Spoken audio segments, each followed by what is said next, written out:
بسم الله الرحمن الرحيم.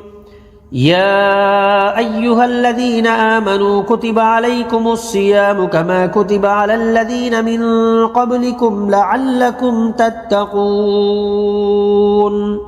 أياما معدودات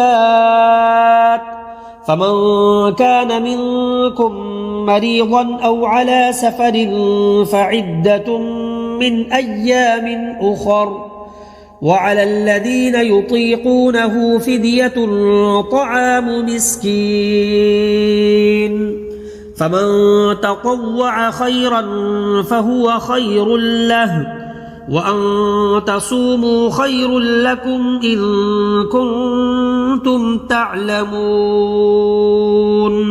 شهر رمضان الذي أنزل فيه القرآن هدى للناس وبينات من الهدى والفرقان فمن شهد منكم الشهر فليصمه ومن كان مريضا أو على سفر فعدة من أيام أخر يريد الله بكم اليسر ولا يريد بكم العسر ولتكملوا العدة ولتكبروا الله على ما هداكم ولعلكم تشكرون.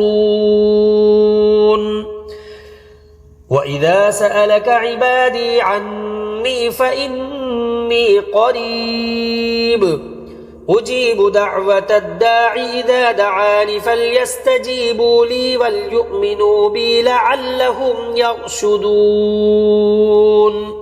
أحل لكم ليلة الصيام الرفث إلى نسائكم هن لباس لكم وأنتم لباس لهن علم الله أنكم كنتم تختانون أنفسكم فتاب عليكم وعفى عنكم فالآن باشروهن وابتغوا ما كتب الله لكم وكلوا واشربوا حتى يتبين لكم الخيط الأبيض من الخيط الأسود من الفجر ثم أتموا الصيام إلى الليل ولا تباشروهن وأنتم عاكفون في المساجد تلك حدود الله فلا تقربوها كذلك يبين الله آياته للناس لعلهم يتقون.